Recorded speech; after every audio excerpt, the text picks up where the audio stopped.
So what's this talk about? Well, I'm going to talk a bit about BioWare's last 20 years. I founded BioWare with Greg Zeschuk and ran it for the last 2 decades. So I'm going to give you some insight from a product perspective, a vision and values perspective, business perspective. What I did to pull this talk together is I went through a whole bunch of slides that had never been really shown externally in some cases. Internal company meeting presentations, orientation decks for new employees, things like that, going all the way back, like 15, 20 years in some cases. And I thought you'd enjoy some of the insights and seeing how the things evolved over the years. So it's going to go way back in time, and we're going to show you how things evolved. It might be a bit of a circuitous path, but hopefully the journey will be worth it, and you'll be entertained along the way as well. So our origins.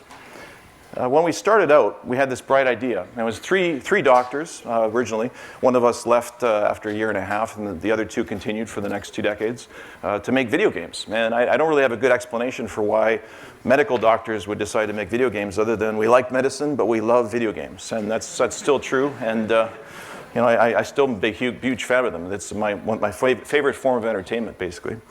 Now, this was a long time ago in the world of video games. We were doing early art and programming, some early medical education software back in 1990, 91, 92. And the early work of BioWare was kind of right around there, too, 1992, 93. And we incorporated formally in 1995. We were inspired by the great RPGs we played growing up in the 80s, like some of the ones on this slide here. Wasteland and Bard's Tale and Wizardry and Ultima and Fallout and on and on. There's not just RPGs but also other games as well, strategy games, action games, shooters, and all kinds of different games. And we thought we'd form a company around that, and so we did. And we were lucky to pull together some amazing, smart, passionate, talented people and retain many of them for many years. That's really the foundation of BioWare. Now I'm going to show you a short video which gives you a bit of history of BioWare. If you aren't familiar with some of our early works, it shows you some screenshots from Baldur's Gate and Shattered Steel and MDK, a little bit of footage from that, Neverwinter Nights and so on. And it takes you through about 2005, 2007 or so. So we'll play that and then I'll get back. I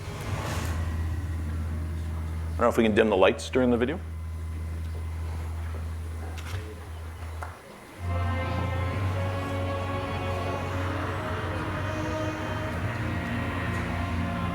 Thank you.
This is but a taste of the dark side. From the land of the howling spirits to the gardens of the Imperial City, a student trained from birth becomes a master.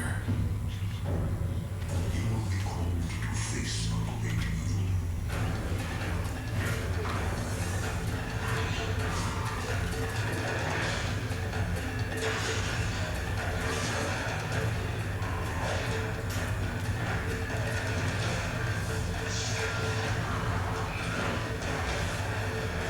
On April 14th, the secrets of the world and the fate of an empire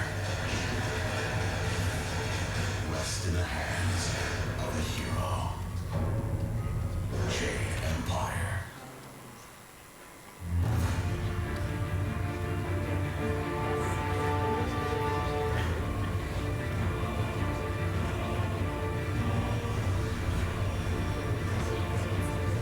We face extinction. A rogue soldier leads an unstoppable force across the galaxy. And only you stand in his way.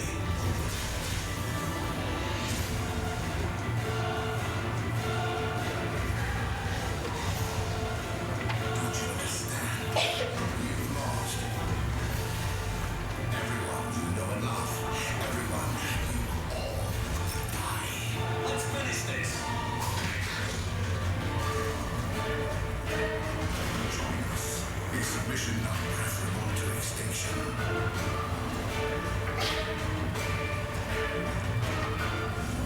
We just spotted a troop ship. It is bleeding gas all over the bomb site. Can you hold them off? There's too many. I don't think we can hold them. I'm activating the nuke. I'm sorry, Ash. I had to make a choice. I understand.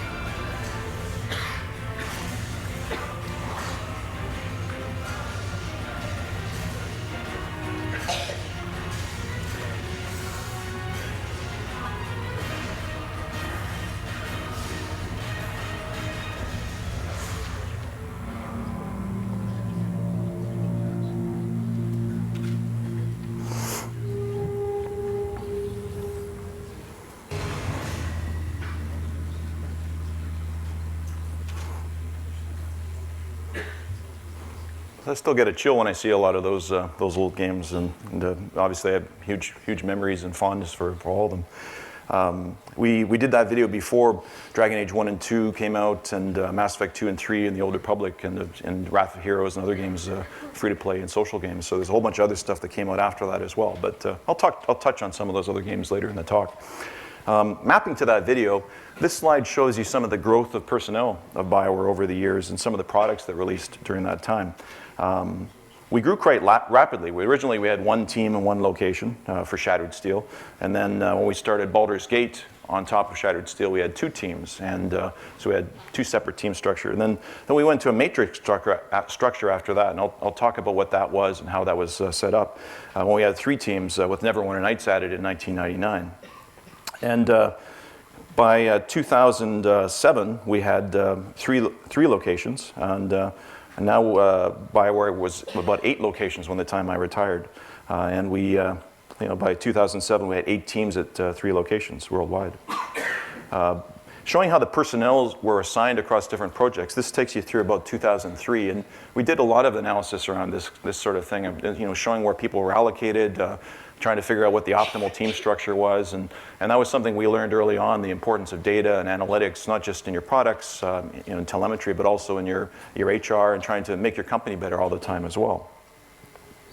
So BioWare, by October 2012, when I retired, was a label within Electronic Arts with 5 full business units, 8 locations, and over 1,400 full-time employees across the world. Our label structure within Electronic Arts, we were acquired in late 2007. was designed to allow us to tackle new markets, new distribution, new business models, and deliver at a consistent level of quality. So we had 5 units set up: HD, MMOs, light MMOs, strategy, social RPGs, and then on the other axis, I was the label GM and the CEO of BioWare. I had a COO that worked closely with me, a CFO and marketing, CMO, and HR as well, and finance. Throughout, the core values of BioWare have been fundamental to our success. And they ended up being 3 core values plus a couple extra things that kind of remind us of we always have a need to improve. So I'm going to show you how those evolved over the years. We identified early on that we had 3 key stakeholders. There were our customers, our fans, our consumers. And that was really about making sure we deliver the best games and always striving to make each game better than the last. And then the second key stakeholder group was our employees. And that was the quality in the workplace, always trying to make a great place to work where it felt like it was a career, not just a job. And the third equally important key stakeholder was our investors, or in many cases early on, our employees, because we had share option plan. And we wanted to make sure that all those stakeholders were in balance. So we always thought about how do you make decisions congruent with all 3 stakeholder groups, not just with one of them, but with all 3 simultaneously. And that was what we believed was the key to a balanced, sustainable future. Now I'm going to touch on this equation in the center, QS equals RT. You can see if you can guess what that means, but I'm going to show you later on. But it's basically the intersection point between quality in the workplace, quality in our products, and entrepreneurship for, respectively, the employees, the consumers, and our investors. And that's really the sweet spot where everything is in balance, the resources and time and quality and scope. In addition, we always talked about the importance of humility and integrity. Humility was an inward-looking value that really reflected the need to try and improve yourself, always looking and trying to be honest with yourself about how you could get better. Integrity was externally facing, with the press, with the fans, with other external stakeholders, and trying to be honest with them as well, and forthright. And as long as you're trying your best and you're willing to listen to feedback to improve, you do improve. You're not perfect every step of the way, but the key is to be able to listen and try and get better. Now our vision evolved in parallel. I think in the early years, we didn't really have a clear sense of what our vision needed to be other than something way crazy out there, making great games for people. And that evolved pretty quickly. Originally, the vision we came to was deliver the best story-driven games in the world. And that was probably in around 2000 or so, 2001 or so. And we felt that was comprised by a few different factors. There was compelling, memorable stories and characters, plus cutting-edge technology leading to great games, distributed both digitally and at retail, and basically trying to find ways to satisfy our ever-growing community. And we expressed our values in the way I just explained, in quality of our products, quality in our workplace, entrepreneurship, in a context of humility and integrity. But this evolved a little more to a little more nuanced version over the next few years. We talked about core competencies, the need for quality and polish and rich, deep worlds, and strong community integration, tool sets like Neverwinter Nights, or end-user content, or social integration, or listening to the fans. Amazing digital actors, compelling storylines. And then the mission was on top of that. It was to deliver the best story-driven games in the world. And then the vision became one more around genuine emotion.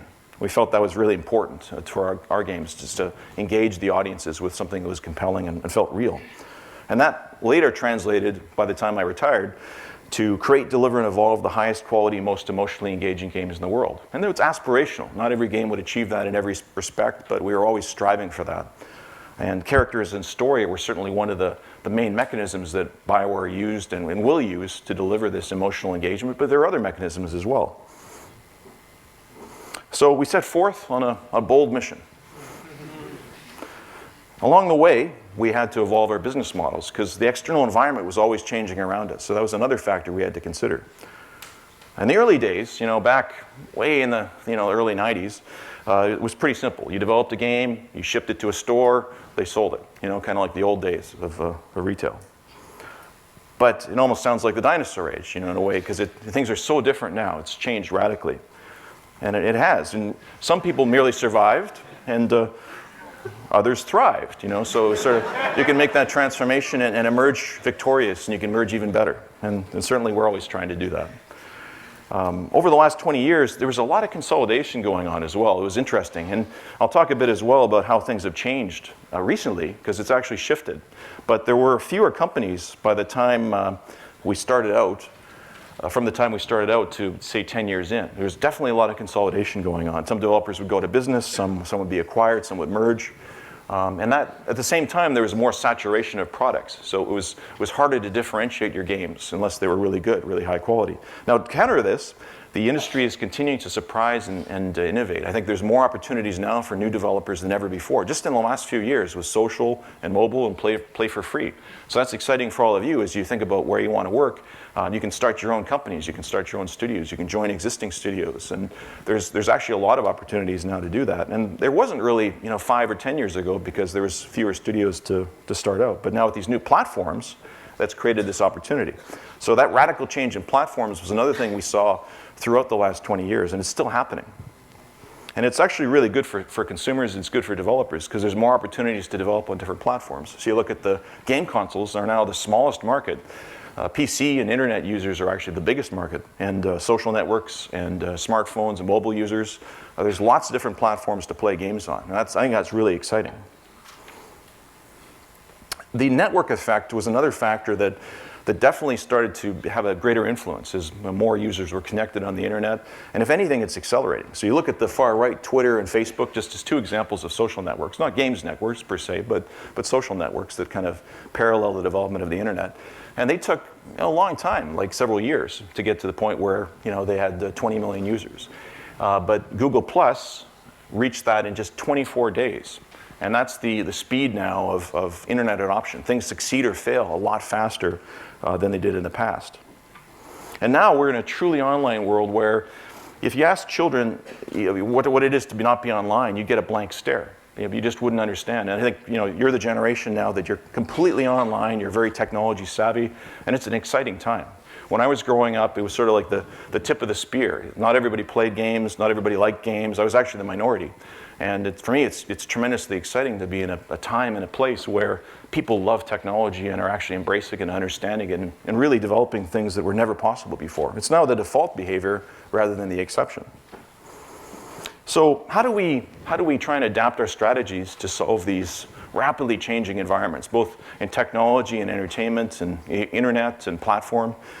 Well, we thought about the IP universe as one strategy, and the strategy there was connectivity and having interoperability and social connectivity as well. So we tried to make games that would have features or aspects that would translate across these different platforms, because that's where the users live. So if you're building games, you have to think about where your fans actually are. They'll be on mobile, they'll be on social networks, they'll be on consoles, they'll be on PCs, they'll be on new platforms that don't even exist right now. And another factor that has really developed, man, that's hard to see, isn't it? I'll tell you the top one says HD console, the middle one says social network, then PC client, tablet, and smartphone. That's the idea, is connectivity. Telemetry and analytics are incredibly important to success in this new world. You have to understand the data of how your players and users are actually consuming your content. And you can't lose sight of the intuition that is so important to making a fun experience. So it's almost like learn the data and embrace it, but don't lose sight of the things that make a game fun. So use both at the same time. And that's a hard balance. It's easy to shift over and forget your intuition. In the old model of business, basically you had one size fits all. You could buy a game, it was $60 or $50, and it was suboptimal because it didn't allow some players to play for free. It didn't allow your users, your power users, to actually spend more money or to buy more features, to really get deep into the content where they wanted to. So we embraced a new model. There was more one of allowing the users to consume content how they wanted. And you could allow people to become whales and basically really get into this, really become deep users of the content. Or they could be free riders. They could play the game for free and enrich the experience for all the other players, but not have to pay anything. Or they could be buying content as they see and still spend about $50 or so or less. So it actually allowed for a better usage model for players, and it's actually more natural, in tune with how they consume content now on the internet. And a lot of games have gone this way. It doesn't mean that retail box product games will go away. I think there'll still be a place for downloads and people to consume content that way, and that's good. If they want to buy games that way and consume it that way and enjoy the game that way, so be it. Enable that. What this is about empowering the user to consume and play games how they want. And the developers have to embrace that too and think about that and find ways to enable it. And so it was about engagement was the strategy through acquisition, retention, and monetization. And you have to make different kinds of content to allow that. So that was another strategy. And those are two of the bigger strategies I think that we came to in the last few years. There was a lot of systems and processes we had to put in place over the last 20 years to allow us to grow from one team to eight teams worldwide with 5 business units and 1,400 full-time employees and hundreds more outsourced. You had to think about how you need to evolve at different times. It wasn't magic. You know, there was certainly, it might seem that way, but it was definitely a lot of careful, controlled thought, a lot of mistakes, frankly, and a lot of learning along the way to try and get better and improve. I mentioned the QS equals RT equation before. This is really what it means. It's quality and scope on one side, have to balance the resources and time. And it's a principle that's, yeah, it makes sense, right? It's just common sense. But it isn't followed by so many developers and publishers out there. I've seen it, you know, run awry so many times where you're just trying to get more done by fewer people in less time. It doesn't add up. It isn't possible. So it's about listening to your teams when they tell you they need more time, or listening to your fans when they say they need more content or they need a higher quality level, and making sure that both sides balance. If they aren't in balance, you're not going to deliver a great game. You're not going to get it done in the time you think, or you're going to compromise the quality or something. So you also have to play the games. You know, everybody has to play the games. You know, maybe not the cats, but no play, no say. That's one of the things that BioWare embraced early on, and I tried to lead that as well. Every game we released, I finished it usually multiple times. I tried to enter a ton of bugs. Everybody across all the teams at BioWare did that as well, because we felt it was really important to play the games before we released them and feel like, you know, we did the best we could to have a valid perspective on the art and the business.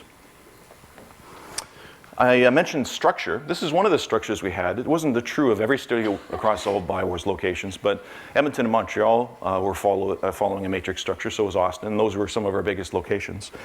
So basically, oh man, that's hard to read again, isn't it?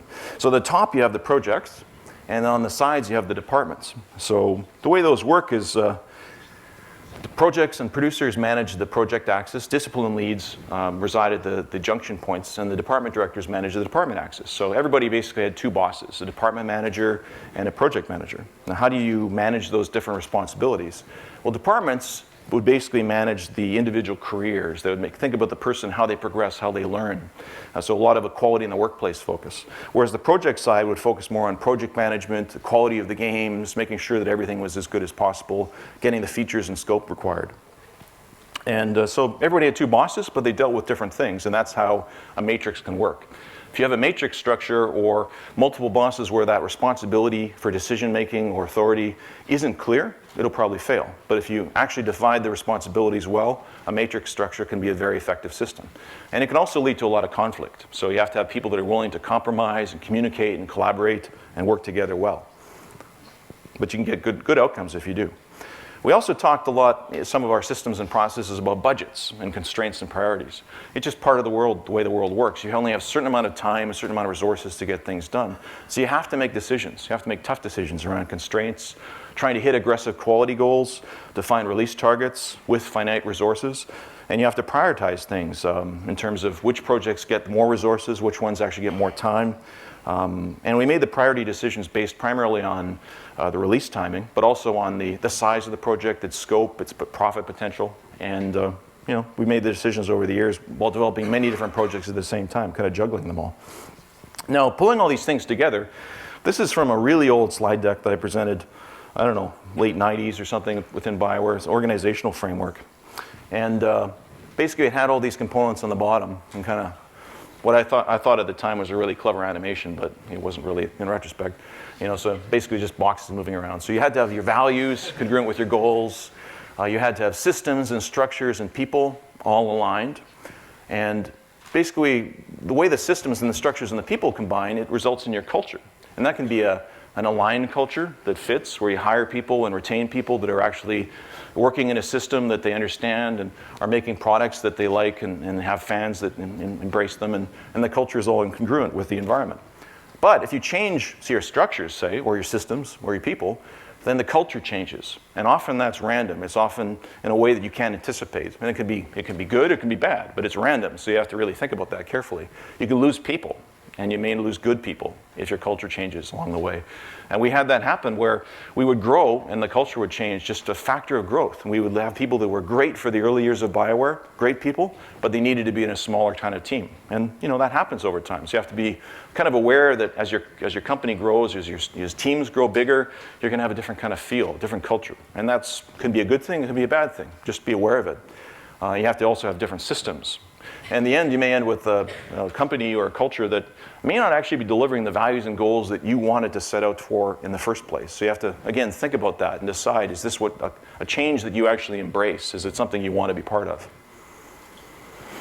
So project development, we followed the project management process with 6 phases, and they were overlapping. We usually used agile development at the end. We also used a little bit of waterfall, where we had an understood process with existing tool pipelines and existing technology that we understood really well. We had a green light at the outset and phased milestones thereafter, and monthly project reviews.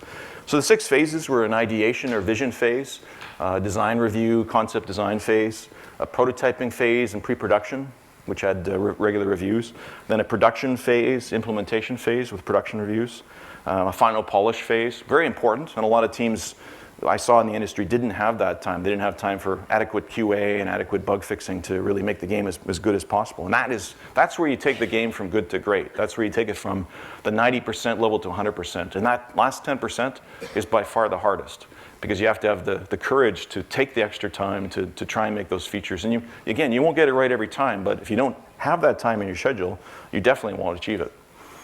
And then you have to continue working on the games post-release. And this is true now more than ever, where you release games and it becomes an ongoing service, a software as a service, a game as a service, for many years post-launch in some cases.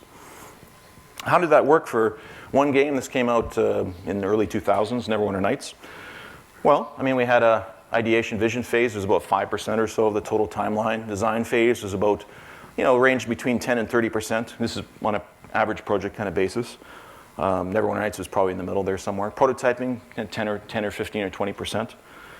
And then implementation phase was the largest phase, and that was probably like 20 or 30%. And then the QA testing, or the final polish phase. And then the post-release support, which in the case of Neverwinter was quite long, and there was a lot of great stuff that was developed. Thousands of modules, lots of great content by the end users. And that was pretty typical for BioWare's games. If anything, it weighted more to that final post-release support phase, more at later releases. Now, another process that we implemented across BioWare is just kind of understanding what kind of features we put in our games. So these are quadrants. This originally came from a fellow named Bartle, Richard Bartle, that developed this for MUDs, or multi-user dungeons. And those later became the MMOs of today. But we found it was quite applicable to role-playing games as well. So we had the action, combat, conflict section, which was for the killers. People like to fight things and kill things. Progression and customization was for the people who like to achieve things. Story and character interaction was for socializers or people that like story. Exploration for explorers. And then at one point after releasing a bunch of games, we went back through them and said, well, what features have we actually released in Baldur's Gate and MDK2 and Neverwinter Nights and Mass Effect and so on, and kind of mapped the features we had in those games. And they kind of mapped out like this. So we had, in the combat pillar, examples were party-based combat or fast-paced tactical combat, depending on the type of game. Progression pillar, we had customization, progression, strongholds, economic systems, resource management. Exploration, we had large worlds, explorable, optional content, post-release content. A world map, which didn't have to be in the game, but if you had it, it enhanced the exploration pillar. The story pillar, a story, dialogue, cinematic conversations, characters, alignment, morality system. And then on top of that, we added another 5th pillar. That was the social pillar, about multiplayer, companion characters, expanding the multiplayer, the feel of socialization. So this is a way we thought of our games in terms of a process or system. And we didn't force teams to implement any specific features. It was just a guideline of saying, here's a way that you can enhance the exploration pillar. The Jade Empire team did a very different design than the Mass Effect team, but that was their choice, and they implemented different things, trying to accommodate those pillars, but in a different way for every game. So I'm just going to run through some examples really quickly, a bunch of screenshots of BioWare games. So, so exploration. And back in the days of Baldur's Gate, which is this screenshot is from, we talked about having 10,000 screens of 2D graphics, background sprites, and it seemed impressive at the time. It was like an open world; you could walk from side to side. It took quite a while. It had hundreds of hours of adventuring. This is Baldur's Gate 2, so we enhanced some of the user interface and changed the way exploration worked to more of a discrete location system. We took that to another level with Neverwinter Nights, where we had user-generated content, and this is the tool set, the Neverwinter tool set. It allowed for users to create thousands and maybe millions of hours of content of their own worlds to adventure in. And the DM client allowed for a living dungeon master to throw down a few surprises at the same time. Jade Empire had a brand new lush world. It was really beautiful, real beautiful game. Dragon Age Origins took it further. I can't wait for the next installment of Dragon Age. I can't talk about that, but it was underway when I left, and I was excited about it. But it was. I'm definitely looking forward to it. A story and character. That's another key pillar for BioWare. We started early on story and character as a key feature. Even in Shattered Steel, we had a user manual where we wrote a background story, and it became quite important to the way the game progressed. But Baldur's Gate and Baldur's Gate 2 were really where that first came to the forefront. And it was hard to really convey characters back then when characters are only 16 by 16 or 32 by 32 pixels, but still we managed to bring out some personalities and characters, character interaction. Knights of the Old Republic, showing the power of choice and the light and the dark side of the Force. And Jade Empire with, again, another different kind of morality system. Dragon Age Origins, again, had choice in the way you created your character. The name Origins came from that. And Mass Effect 2, Mass Effect 3, which had some moving choices, character interaction, story arcs, inspired a lot of passionate reaction from the fans, obviously. We understand that. We appreciate that, actually. That, you don't get everything right. You don't get everything perfectly right for every fan. But the fact we're conveying such an emotional, engaging feeling, that's a signal, I think, that we've captured something. So I was proud of the team and the work they did in all those games. Action, conflict, and combat are another pillar. Shattered Steel set a new bar back in the early 90s for mechanized combat. And then MDK2 had a solid run and gun combat system and very wacky combat with 3 different characters. Baldur's Gate system had a lot of tactical combat, sort of a strategy-based system. Jade Empire had fighting and martial arts and action RPG. Dragon Age 2 combat was intense and fast-paced. I think that was one of its areas of strength. Warhammer Online: Wrath of the Heroes was the first free-to-play title that BioWare released, and there's some more great stuff coming from the free-to-play team as well. Progression and customization were key parts of role-playing games and MMOs as well, and it's always been a focus of BioWare games going way back to Baldur's Gate. And the foundation that we set is true in all of the future games that BioWare released since then. BioWare's latest games build on that foundation. Socialization. There's a rich heritage of multiplayer and social interaction, both at BioWare Edmonton with Neverwinter Nights and also in MMOs developed in the BioWare Mythic Studio in Virginia, Dark Age of Camelot in this case. And also from them, the Warhammer Online universe, and then Star Wars: The Old Republic from BioWare Austin. Multiplayer conversations, PvP war zones. So I want to wrap up by talking about some key lessons that BioWare learned over the years, kind of taking all that systems and process and structures and values and vision, and talk about some things that I think are important. So one of the key lessons was no play, no say. You can't sit around all day and just drink beer, although that'd be fun. And maybe Greg is doing that now with his new Beer Diaries thing, but he's doing it because he's passionate about beer. But if you're going to make video games, you have to play the games. You have to spend the time and play the games and enter bugs and enter feedback and try and iterate and try and improve and make them better and better.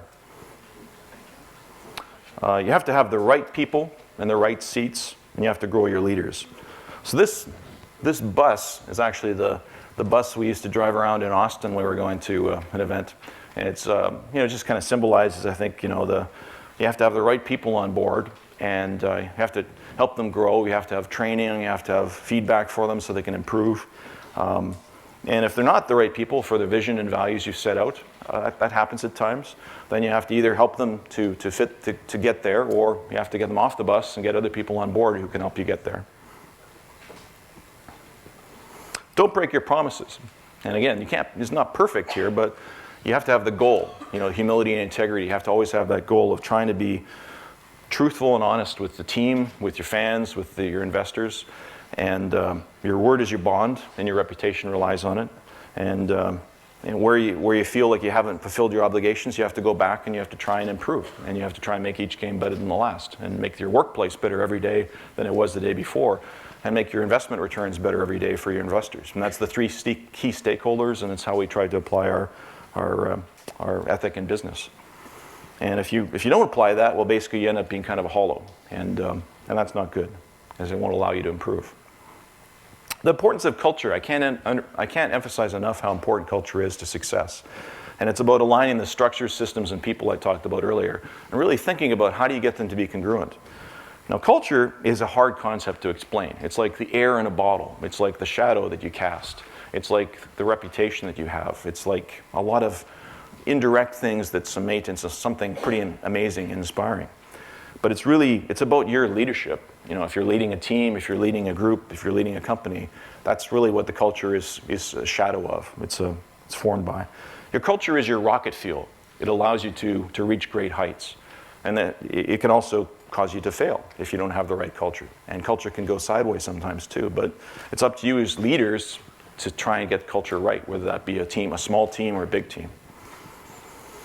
And it's about having a healthy culture that has the structures and the systems and the processes and the people all in alignment. And I'll give you some examples of some processes and some structures and systems that we implemented over the years. And they're going to be different at different stages of a company. So be aware of that too, is that there's no one size fits all. It's going to be customized depending on where you're at, where your team's at a particular stage. It's going to be different for mobile teams that are very small, almost like teams back in the early days of video games, or social teams, than it would be for a big console team that has like several hundred people on it now.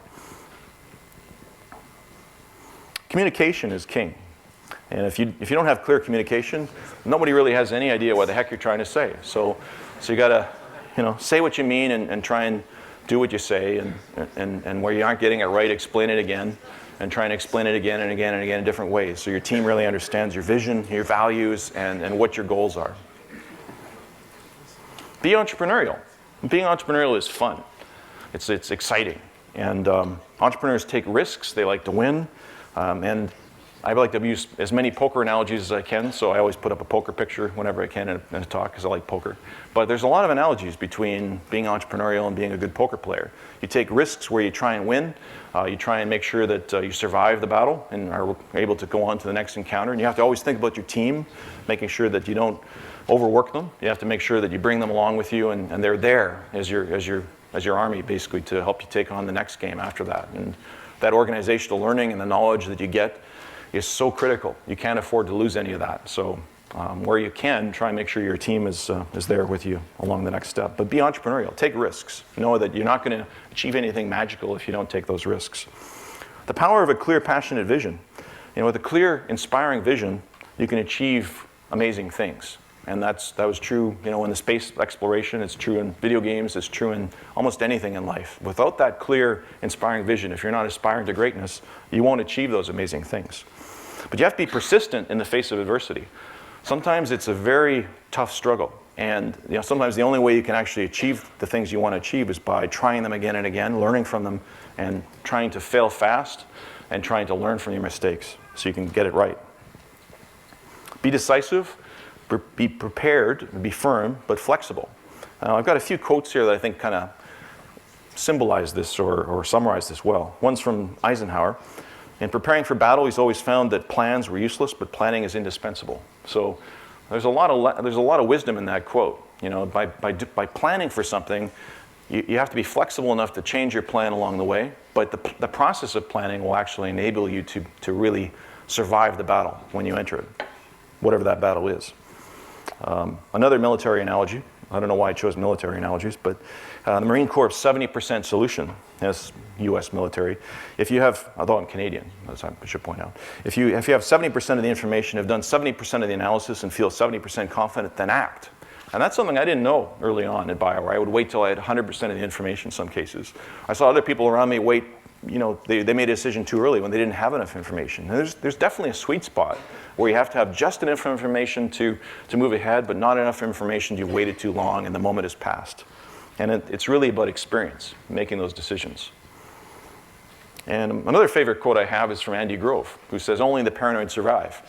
And I think there's a lot of wisdom in that too, about trying to anticipate things can go wrong, try and plan around them, and realizing that you're never going to catch everything. But if you're thinking about well, there's many areas of risk as possible, whether that be team risk or communication risk or business risk or technology risk, entertainment risk, there's so many different categories of risk, then you'll have a shot at making something great.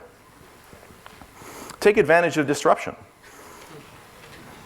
Change is only bad if you fail to evolve. And you will have to evolve. This is a very dynamic industry. The industry of video games, I think, is one of the most fascinating and dynamic and fun, and partly because it's so rapidly changing with entertainment and technology and platforms, and everything is changing continually. That's the only thing you can really predict is 5 years from now, 10 years from now, it'll be very different than it is now. That's why it's fun. That's why it's fun to be an entrepreneur in that business.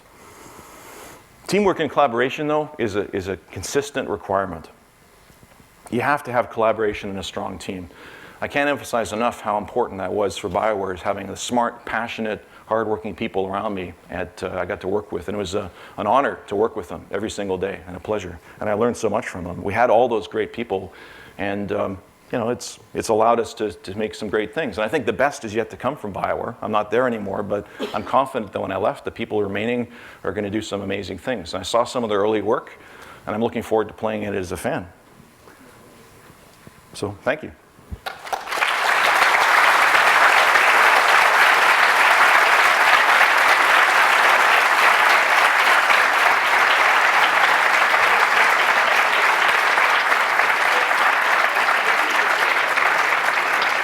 So I think we have a little bit of time left for questions. I don't know how much time we have, given that we're running a little behind, but maybe the organizers can. So about 20, 30 minutes, I'm told. So go ahead. You can ask anything. I'll try my best to answer. Yeah, right in the middle. Just yell it out and I'll repeat it so people can hear. Can I just stand up and speak? Sure, yeah. All right. It's about the structure of BioWare RPG games. You see, a lot of fans have noticed that the BioWare RPGs follow sort of the same story. You come from humble origins, and a big battle comes, and you're left with two allies, one's magical, one's martial arts, whatever. And this formula, if you call it formula, applies to the hero powerful places template. Is this the sort of template that you gravitated towards? You didn't mean to gravitate towards, or did you actively seek it? So the question was around the template of BioWare stories. I don't think there was a decision to gravitate to the humble beginning and progressing from there to become a hero in every case. I think some of the stories were aligned with that for sure. It was a way to ease players into the experience and kind of teach them their abilities. It was a way to kind of fit the RPG systems and learn new abilities and progress your skills. But I don't think it was the only template that we followed. The writers, they were able to do whatever they wanted in terms of the way the story unfolded. So I think some of the sequels would be a different way to approach that, where you'd actually start as in a position of some power, and maybe something adverse would happen, and then you'd have to deal with that. But in the end, there was always going to be a conflict or an enemy, and you'd have to face that enemy. That enemy could take many different forms, obviously. I think that was one of the templates that the writers looked at, but it wasn't the only one. I know. Yep, in the front. I would like to start by saying that it's a great honor having you in our country. Thank you. So I would like to discuss what was BioWare about the steps taken after some of the negative reaction about Mass Effect 3. So the question was, what steps did we take when we got the negative reaction from some fans about Mass Effect 3? Was I shocked? I was surprised. Yeah, I think most of the people on the team were genuinely surprised because all of us had finished the game. We all liked it. We all liked the ending. We certainly didn't seek to make an ending that wouldn't be fun for, making a fun ending for all the fans was our goal, right? So I think we were surprised. I do think it was a minority. I think it was and that's an important minority for us because they're fans of our games. They bought the game, they played it, and our reaction to it was, okay, let's take the feedback seriously. Let's take it with humility and say, what can we do to make it better? What can we do to learn from it? And what do we do to address it? Do we address it? And if so, how do we address it? So that's where the extended endings came from, is because we were trying to provide something a little more that was aligned with what they're looking for. So we gathered the feedback from press sites, from forums. We did a poll. We did some user surveys of existing users. We had access to the emails. We did online surveys. And we took all that information and compiled it back into, I think, about a few, like a dozen or so key issues we had to address, of which several were the highest priority. And we tried to address all those. And kudos to the team, Casey and the Mass Effect 3 team, because they took the feedback very seriously and they tried their best to, within the existing construct that they had to work with that. They tried to provide more definition. They tried to provide more clarity, more conclusion to the stories, and that was one of the big points of feedback that we got. And I think even more importantly, they tried to take that feedback to heart and understand what do we need to do in the future so that we satisfy all of our fans as much as we can. At the same time, I do support their decision. I want to emphasize that. I said this at the time and I really meant it. I see games as an art form, and I think the teams, as the creators of that art, make their best efforts to try and deliver a game, right? And I think they did that in the case of Mass Effect 3, and I'm proud of their work. I enjoyed it. I think the majority of fans enjoyed it as well. I might be wrong on that, but we tried our best to make the best game possible, and I certainly stand behind them. And I also think that they cared a lot about the fan feedback, so they tried to address that with the extended cut too. So, it's a blend. It's a balance of listening and being humble, but also being steadfast and true to your artistic principles. So, in the real world, you have to often make compromises, but you also have to listen to your heart. So, and that you're all going to learn that as you go out and start creating your own art. I have one last question. Yeah, second question. Lucas was recently bought by Disney, and now they're making a trilogy of Star Wars. Alguém lá embaixo. Do you think that this is maybe a window of opportunity to make a third Star Wars Knights of the Old Republic? So LucasArts being acquired by Disney, is that an opportunity to create another Knights of the Old Republic game? Star Wars was cancelled. I honestly have no idea. It'd be exciting. I think that'd be fun. It isn't something I have any knowledge of, or I don't know whether it's more feasible or less feasible now. You'd have to ask the guys at LucasArts and Lucasfilm and Disney. Yeah, I'd certainly play it if it came out. But Hi. You started as a free company. Do you think when you started to work with EA, that corporate pressure and the environment, did it change a lot of your vision and in your games and the way you used to work? Do you think it changed a lot? I would say no. It certainly would have been possible for it to change a lot of how we worked. And we had to work within the framework that EA provided. They're a bigger company, and we were acquired. We were one of 4 divisions, or one of 4 labels, ultimately within EA. And it's a publicly traded company, so it runs a little differently than a private company. And it's a publisher rather than a developer, so you have to kind of make sure that you're meeting the business goals while still retaining your creative goals.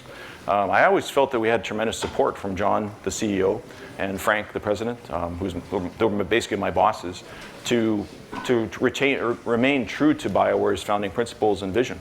I also felt a responsibility as an executive within EA, and along with all the senior people on my team, to try and make sure we're meeting the corporate goals at the same time. So, I don't think we were pressured to change what we did. We were encouraged, if anything, to retain, continue to build great games. And we had the time we needed to release great games. We were given a lot of support, even some extensions in some of the cases.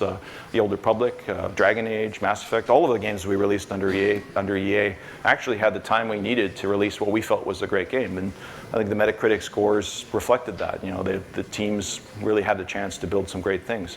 And at the same time, we also realized we had to make sure we were delivering against the public company goals. So I was trying to balance both those things at the same time. Basically, it comes down to the stakeholders, about your customers, quality in the products, your employees, quality in the workplace, and entrepreneurship, your investors. Again, it was just a different environment, but we were still balancing the same 3 key stakeholders we had before. And we were always trying to do it with humility and integrity. Hi. When did you felt it was necessary to expand the studios into international teams, and how did you manage to sustain a consistent vision across all teams? Well, so the growth of BioWare, I showed you how it progressed. It was pretty even, it was continuous growth. It came from a number of factors. I mean, one of them was we had great people, and they aspired to take on more senior responsibilities, and they in many cases, they wanted to lead teams. They wanted to be lead artist, animator, designer, programmer, etc. And to enable that, we actually created sub-teams. We created expansion packs, other things. We also created those for the fans because the fans wanted more content. They wanted more BioWare games.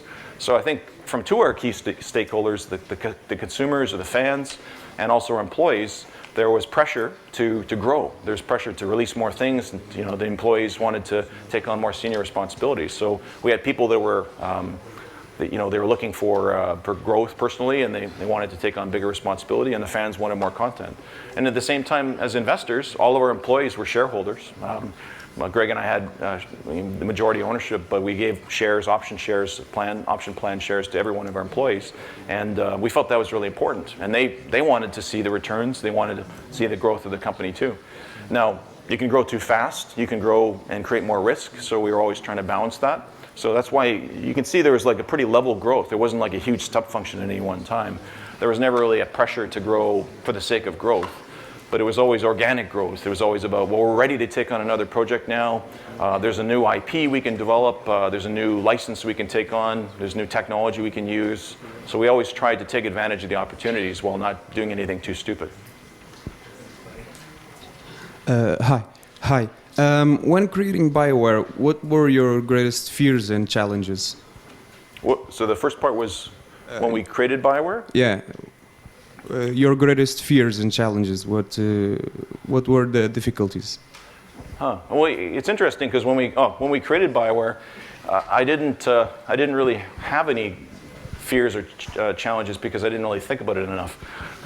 We were medical doctors, right? We didn't know anything about video games or software or business for that matter. I mean, until Baldur's Gate, the end of Baldur's Gate, so Shattered Steel and Baldur's Gate, the first two games BioWare released, not a single person on either team, up to 60 people in size of the company, had ever worked on a video game before. So, I'll give you a few examples. They had this amazing technical artist that had never turned on a computer before, and we hired him because he carved ducks. He carved like wooden hunting decoy ducks. And we said, he has some great 3D skills, and do you want to learn how to do 3D modeling and texturing? And he said, okay. And then our lead designer, who was the lead designer of most of BioWare's games, or code lead designer on a lot of the games, and he was actually the department director of design, he ran a comic book store before he came to BioWare. He had never made any games before or designs, but he did have the most popular Dungeons & Dragons group in a small town where he was from, Grand Prairie in northern Alberta. And he had actually a waiting list of people that wanted to work with him. So he said, that guy knows how to create a story. He knows how to create a world. Let's hire him and make him one of our senior designers. And he flourished. And we gave a lot of people opportunities and chances that way.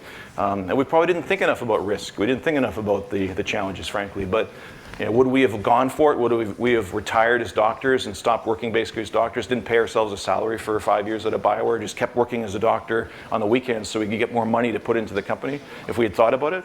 Probably not.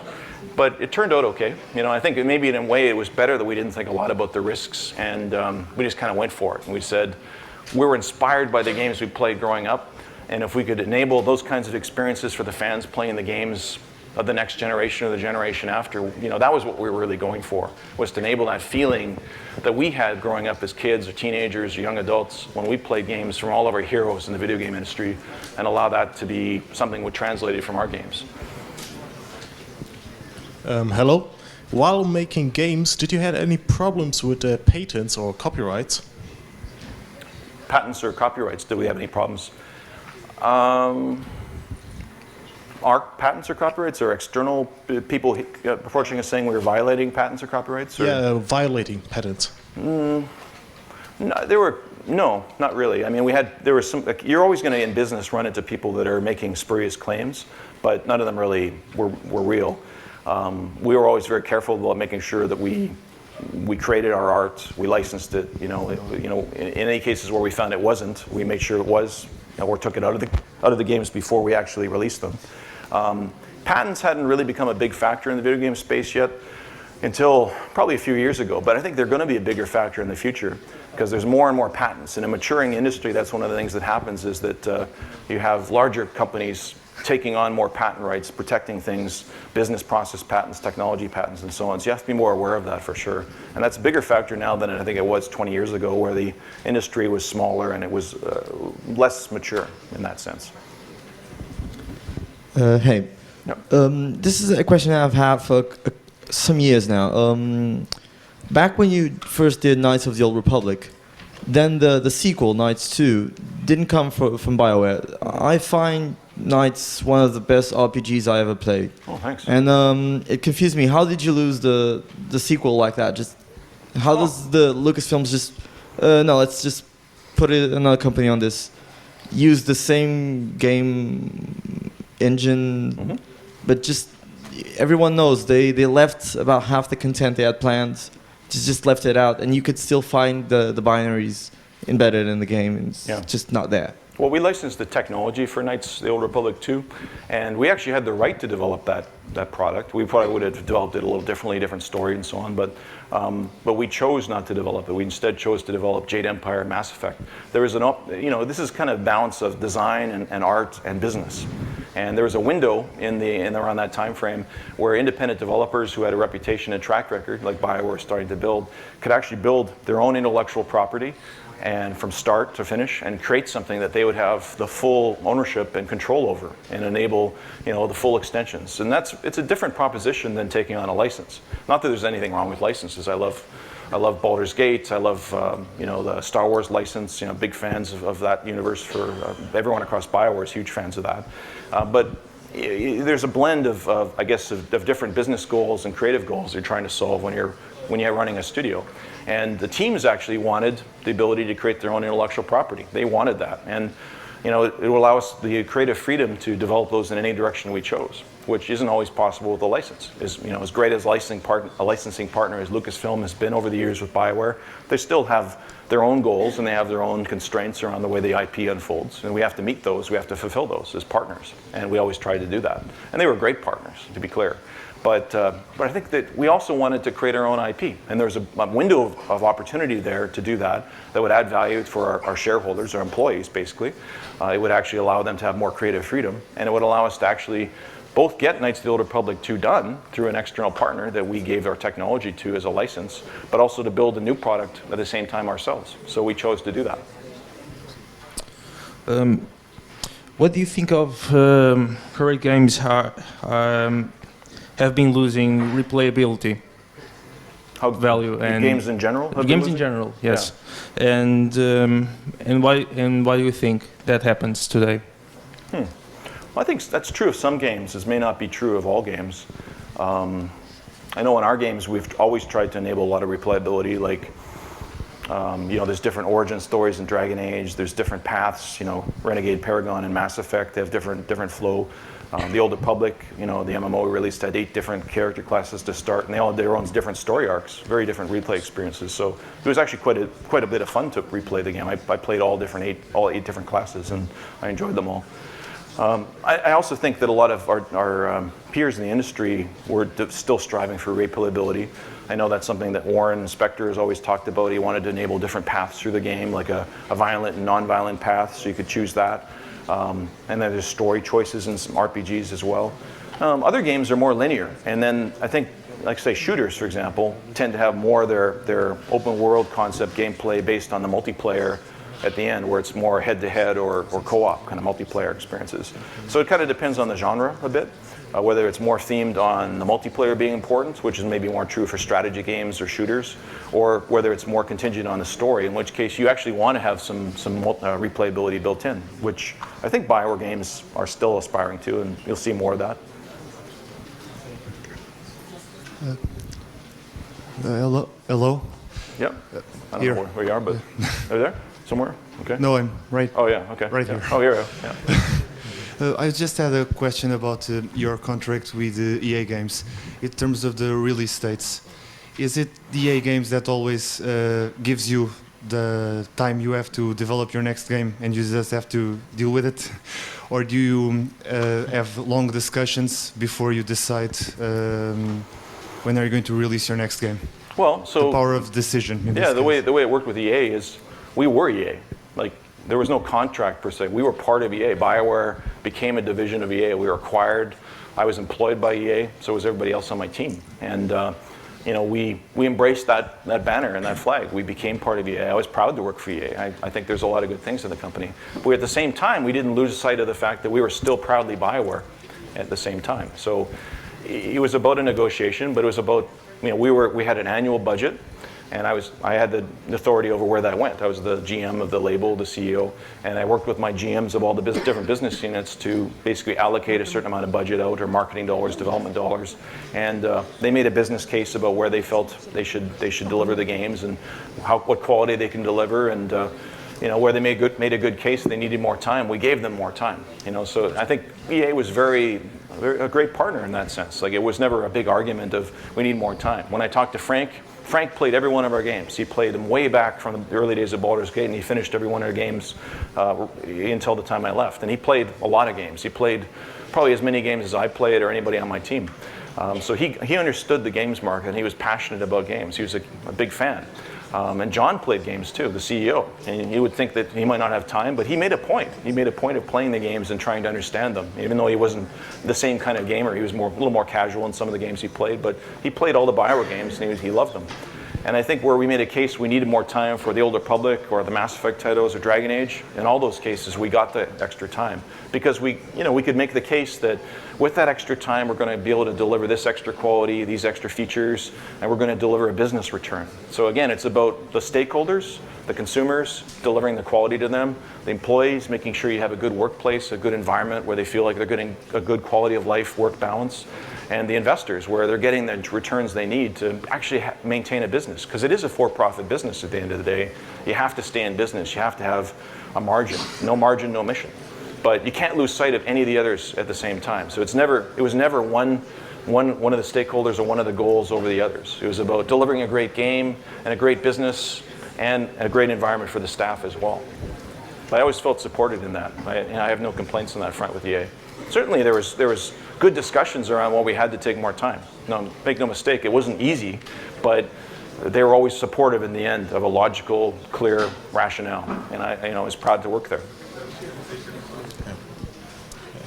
Yep. Hey, how different was your personal involvement in the development of a game in your later years in BioWare from the beginning, and how did you feel about it? But inevitably, when you get to 8 locations and dozens of different projects in development at one time with 1,400 staff versus a very small, intimate thing where there's 1 or 2 teams and 60 people, it's going to be a very different feeling. For me, it was very different. I mean, in the early years, I knew everyone's name, up to about 200 people. I knew all their family, I knew all their kids, I knew everybody, and it was definitely a different kind of feeling where at the end I knew my direct reports and their direct reports kind of 2 levels down, and that was it. And I would say hi to everybody, but it was just, I would do yearly meetings with people and try and get to understand their concerns. But so that was one difference, is that you didn't know the people as well. I'd still play the games, so I finished every game, so did Greg, before I released it, and we entered a lot of bugs and feedback. But we tended to be more intersecting with the game teams more at key audit points or project reviews, where we would see their work. They would say, we're ready to present to you, and we would play the game at that point, and we would give them feedback at that point, and kind of get, versus in the early days, Baldur's Gate, I was the project director, the producer. So every decision you saw in the game basically was one that I sweated and thought about a lot, from every single moment, right? And it was a different feeling, and both experiences were good. They were both really fun. At the end, I was really enjoying working with these smart, passionate GMs of each business, and really working with them almost as a board, giving them feedback, sort of an advisory, strategic feedback, but letting them have the reins and run it. And that's why I felt confident that after 20 years in the business, I was ready to hand over those reins to them and let them take the company forward. And I think they're more than able to do that. So. Really quick question. Top, yep. Did you have any problems with George Lucas while you were writing KOTOR? Problems? No. I mean, just the way you asked the question was funny. But George Lucas, he's an incredibly smart guy, and I met with him multiple times over the years and his team, and he's passionate about interactive and linear and nonlinear storytelling. And I've learned so much, and so have our team, from what he's done, and we have a lot of respect for the universe he created. If anything, they were a very rational, reasonable, predictable partner, because they laid out very clear intellectual property constraints that, basically if you stayed within those constraints, everything would be approved. And if you didn't stay with those constraints, then it would simply tell you, you have to meet these, here are the constraints, you can't blow up this world, this character can't die at this time because he's in a comic book, that's set 20 years later, that kind of thing, right? So no, I think if anything, they were very reasonable. George relayed some feedback sometimes back through his team, but he never relayed the feedback directly back to us. But he has a very professional organization for licensing. And no gay characters, right?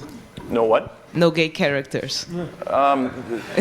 Well, I mean, the Old Republic team put the characters with different romance choices in, and in Knights of the Old Republic, those choices were in as well. So no, there's no constraints around that kind of thing. And at BioWare, we've always believed in having freedom of choice for different aspects of, your emotional and romantic expression. So I think that's true. That's true from the very beginning, actually. Back in Baldur's Gate, we had that, and it's true in the Old Republic, the most recent game now. So. BioWare has always been at the forefront of gaming RPGs. They have always been known as the #1 company for Western RPGs for a long, long time, even after Interplay vanished, even after a lot of other companies vanished.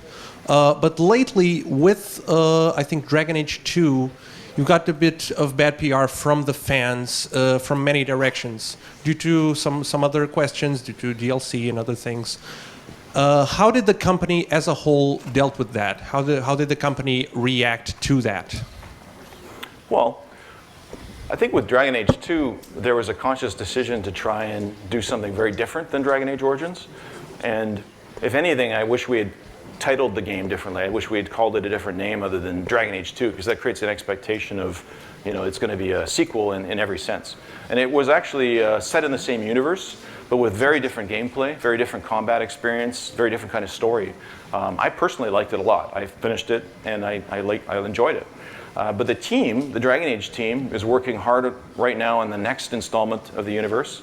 And I was really, really inspired by their vision and ideas. And I think they've got some things that take that feedback head on and address it. And they're returning to their roots, while at the same time taking everything they've learned along the way from both Dragon Age Origins and all the DLC and expansion, Ascension, and then the Dragon Age 2, and basically the Reckoning, and trying to basically apply all that stuff to the next experience.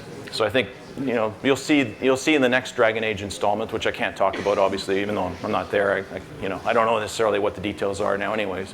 But I was really inspired by the work that they had put into the next installment by the time I left. So I think they're going to take that feedback to heart, because I know that they take it seriously and they care. Okay, so two really fast questions. First one, what's your favorite game and why? Second question, how do you choose between broken promises or polishing the game? Because I play Star Wars: The Old Republic, and very, very fast example of this, the PvP ranked system. You told us that you're gonna launch the system, and 4 hours before the patch drops, you guys shut it down and said it was not ready.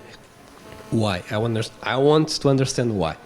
Yeah, I mean, so the last point, I mean, I wasn't necessarily involved in every decision in that kind of minutiae detail, but I mean, I was aware generally that decision was made, and it's because the team didn't think it was met the quality standard, and they knew the fans were expecting a patch, and they still wanted to deliver the patch, so they took the time to extend it, realizing it didn't meet the standard that they wanted to deliver against. It wasn't that they didn't want to deliver it; they did very much, obviously, and it wasn't they weren't working on it, because they were, but they wanted to make sure it was great, so they took the extra time, like what we sometimes have to do in business or in art. And make sure that you take the extra time to deliver it at a high level of quality. So I think it probably just came down to the leads on that project and the GM of that team saying, it's not ready, we're going to take a little more time and put it into the next installment and give it to the fans then. And it's just as simple as that. It probably came down to a few days before they realized that some of the features they thought were going to be ready weren't, and it just unfortunately wasn't able to be delivered at that point. So we had to wait, take a little more time. But I hope it comes out in all the features that come out, and when they're delivered, I hope they meet the expectations, because that's always the goal. And it's true, I think, of everybody in the industry. They're always trying their best. Your first question is a little easier, obviously, but and what's my favorite game? It's actually harder in some ways, because it almost depends on what decade you ask me about, like whether it's the 80s, the 90s, the 2000s, the 2010 plus. I have a lot of fun memories way back growing up, playing Wizardry, which is a game probably before a lot of you were born, in 1979, 1980, 81, I think. You can still get it maybe as a downloadable kind of thing, or play it, it's kind of the same era as Zork, so it's an early RPG with a very crude graphic interface and party of 6. And then in the 90s, I enjoyed a game called System Shock, which is still a great game. I like System Shock 2 as well, but System Shock 1 I thought was even better. It was one of the first true 3D experiences with 3D engine and RPG, and it was amazing. I still replay it every few years just because I like it a lot. The interface wasn't the best, but it was very hard to use, but it was amazing experience, just very evocative and emotional. And then beyond that, there's tons of games that I like a lot. Almost too many to list, frankly. But last year I played probably one of the games I enjoyed the most last year was Far Cry 3. I like that a lot. And Uncharted 3, I enjoyed that quite a bit. Just a couple that I've been playing recently, and I really enjoyed. But there's a lot. I play a lot of games now. Okay, one last question over there. What were the biggest barriers of entry to creating BioWare? I'm sorry, I couldn't hear any of that. What were the biggest barriers of entry into creating BioWare? Biggest barriers of entry into creating BioWare?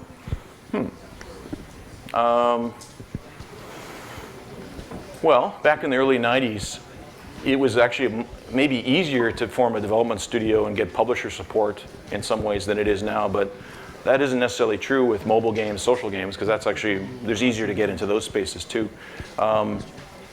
It probably would have been harder to make a studio 5 years later than we did, because we didn't have any experience. All we had is a demo and a prototype and a crude business plan and 3 medical doctors with a small team of half dozen people saying, yes, we're going to make a game, give us hundreds of thousands or millions of dollars so we can make that game. And in retrospect, it was kind of a crazy idea, right? But the publisher, Interplay, to their credit, gave us support. And I guess we had a good demo because we sent it to 10 publishers, and 9 out of 10 actually made an offer and offered to fund us. And then for Baldur's Gate, we sent it to 5 publishers, and I think 4 out of the 5 agreed to fund us. So, a lot of it was about making a good demo. A lot of it was having the team and trying to show your experience in the feature set and try and make a good design. But the barriers, I guess, were pulling people together, being able to hire them, getting publisher funding, pulling the money together, actually having a design that we thought would work, figuring out the right platform, getting a license like D&D or another license to develop within. So there were a lot of business and personnel, organizational kind of barriers. But we kind of tried our best and we got through it. So I guess that was the last question, I'm told. So thank you very much.